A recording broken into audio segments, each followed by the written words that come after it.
Hello everyone, this is Truck Driver Lifestyles. Welcome to the channel. Have another video for you. First off, I'd like to welcome you to the channel.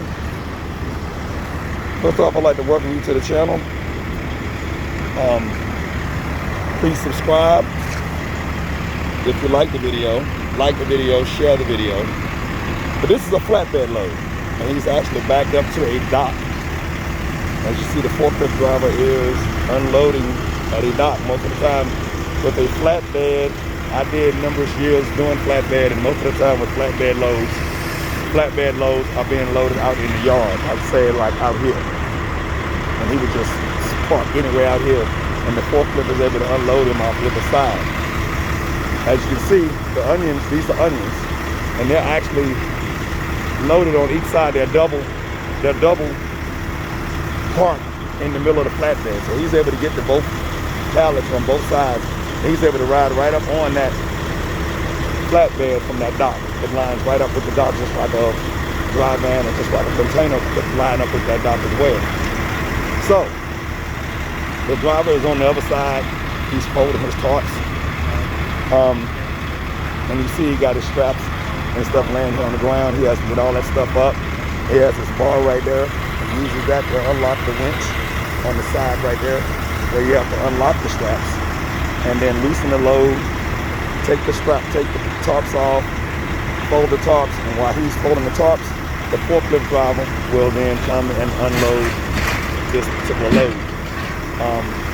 I'm delivering a hazmat load here, and I'm gonna get to that in a minute, but this is what he's delivering. And I just thought I'd put that in the video, because I never do flatbed because I don't haul flatbed. But when I see something interesting or something different, I will put it out there. So stay tuned. I'm going to show you what hazmat load that I have here and what I'm delivering. Stay tuned. 1 second. I am back, everyone. Truck Driver Lifestyle still here. We have a boat seal on here, which I've showed you these before in other videos. I will take my bolt cutters and cut these off. Now I'm gonna attempt to do something that I haven't never done before. So I'm gonna try, because I don't have a stand for my camera, I'm gonna try to cut this boat seal holding this camera. So as you can see, I have the bolt cutters latched on. Okay, and there we go. Now we're going to use my expertise to do this. There we go.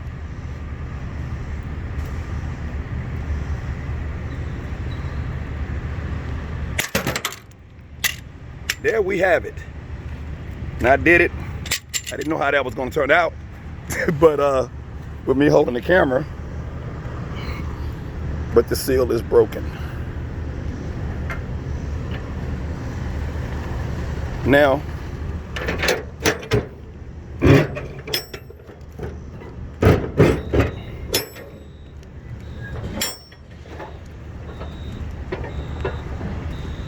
I'm delivering to a food warehouse, and this is a hazmat load. Not gonna get into why. This is a Chinese warehouse. Apparently they need this for something that they're making or putting in some of their food. This is sodium hydroxide. I have a complete load that has enough of this on here to require it to be a hazmat. As you can see, it has the 8 sticker there. That's level 8. That's definitely hazmat. So I open up one door. Usually open the door with one hand on the container is freaking possible, because some of these doors are impossible to open. These doors are fairly easy. I'm able to open with one hand. Trust me, that's not always like that. These doors can be extremely hard. I've had a partner of mine that tried to close a door, and he couldn't close the door at all. He had to leave the box there. They called me and asked me to go over there and close the door. And I'm not Superman or nothing, but I was able to close that door and pull that box.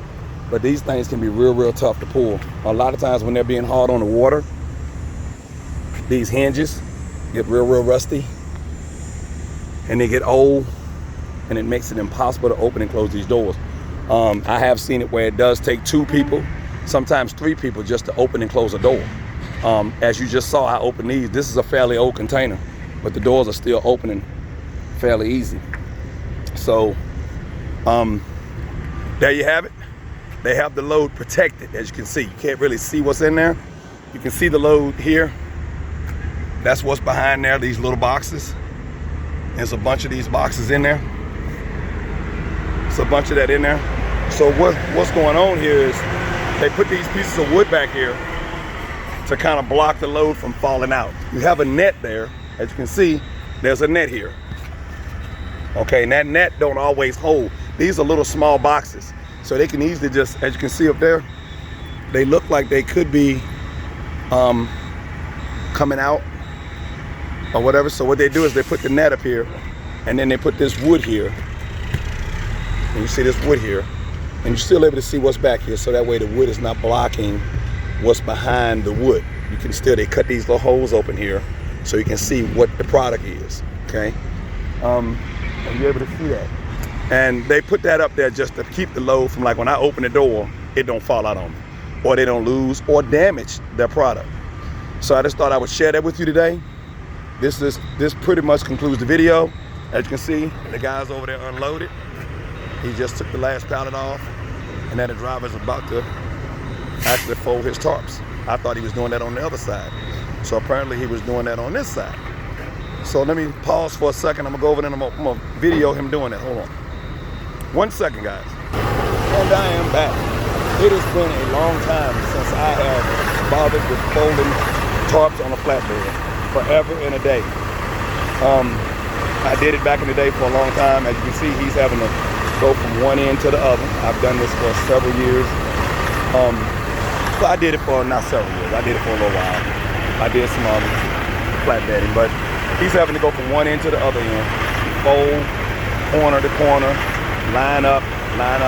He has to do this even when it's cold. He has to do this when it's hot. It doesn't matter. When a flatbedder has to tarp a load, he has to first tarp it when he gets to the customer, and he has to untarp it when he is done. And when he gets here, he may have to go around the corner up the street, 50 or 100 miles, however he got to travel. And he has to travel and go pick up another load. He may have to take these same tarps and retarp his next load. But it's very imperative that he fold the tarps right, so that when he gets ready to tarp his next load, it makes it very easy for his tarps to be rolled out and unfolded. So that's why it's a technique. You can't just take the tarps and just say, okay, I'm gonna just roll them up any kind of way and just throw them on there and roll them up any kind of way. You see, he has a technique.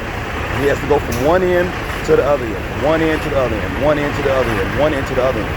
And when doing so, he has to do that.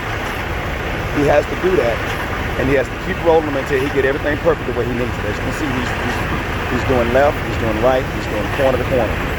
And by him doing that, he's gonna roll these tarps, and when he gets to his next load, it makes everything very easy for him. Any of the flatbed drivers out there that see this video fully understand what I'm talking about and fully understand what has to be done when doing this particular procedure. So he's sweating, he's tired. You know, I'm sure he's a little bit exhausted because I've done this in the summertime, and I know that it's not easy to do. And anybody that does flatbed or doesn't do flatbed typically don't want to do flatbed because they don't want to do this extra work. You know, when you're doing what I'm doing, all you got to do is open the doors, back up to that hole, let them unload the truck, and that's it. Now somebody just pulled in behind me. I need to make sure I check in with my load and make sure they know that I'm here. The flatbedder is kind of in the door that I normally go to, so he's doing the final roll.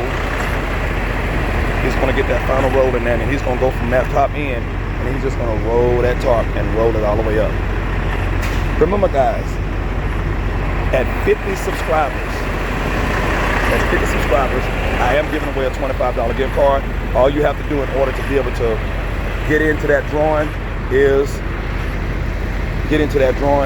is to go to any of the videos, comment, and put your name in the comment section, and that way your name is automatically entered into the contest when I get to 50. So please share the video to your friends, family, etc. And I'll do that drawing. I'm going to actually do that drawing live. So, and when I call that person's name, I'll get in touch with that person the best way I can and then get them that $25. As you can see, he did the final row right there.